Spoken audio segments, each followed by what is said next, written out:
দেশের দ্বিতীয় বৃহত্তম চামড়ার বাজার যশোরের রাজারহাট জমে ওঠেনি।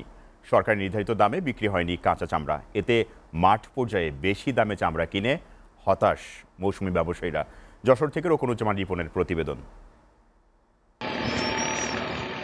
দেশের দ্বিতীয় বৃহত্তম চামড়ার বাজার যশোরের রাজারহাট। খুলনা বিভাগের 10 জেলা ছাড়াও ঢাকা, নাটোর, রাজশাহী সহ বিভিন্ন প্রান্ত থেকে ব্যবসায়ীরা কাঁচা চামড়া কিনতে আসেন এই হাটে। এই বাজারের দিকে নজর থাকে দেশের শীর্ষ চামড়া ব্যবসায়ীদের।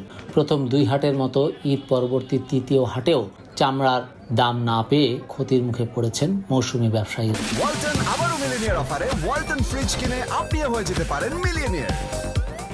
রাজারহাটে যে পরিস্থিতি সব সিন্ডিকেট করে যে মূল্য সরকারের দাম দিয়েছে সে দাম দিয়ে পাই নাই। 30 টাকা 35 টাকা পৌঁছেছে, এখন দাম যায় 15 টাকা 20 টাকা দাম পায়। 1100-1200 করে কিনছে, সে মাল এসে দেখি 700-600 টাকা। টিভির পর্দা দেখে দেখে আমরা মনে করি যে কিনছি, আমাদের তো বড় জায়গায় হাত নাই যে আমরা বড় জায়গাতে শুনে শুনে কিনবো।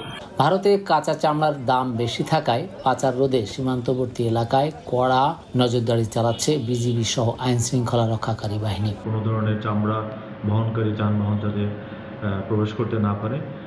জেলা পুলিশের অন্যান্য যে সংস্থা আছে, যে সীমান্ত বিজিবির সাথে আমাদের সমন্বয় রয়েছে। মাঠ পর্যায়ের আমাদের পুলিশ সদস্যদের সাথে বিজিবির সমন্বয়ের মাধ্যমে চামড়া যাতে প্রতিরোধ হতে না, চামড়া যাতে পাচার হতে না পারে সেজন্য জেলা পুলিশ সতর্ক অবস্থানে রয়েছে। আগামী শনিবার ঈদ পরবর্তী চতুর্থ হাট জমবে বলে আশা করছেন ব্যবসায়ীরা। Rokunuzzaman Ripon, SA TV, Jessore.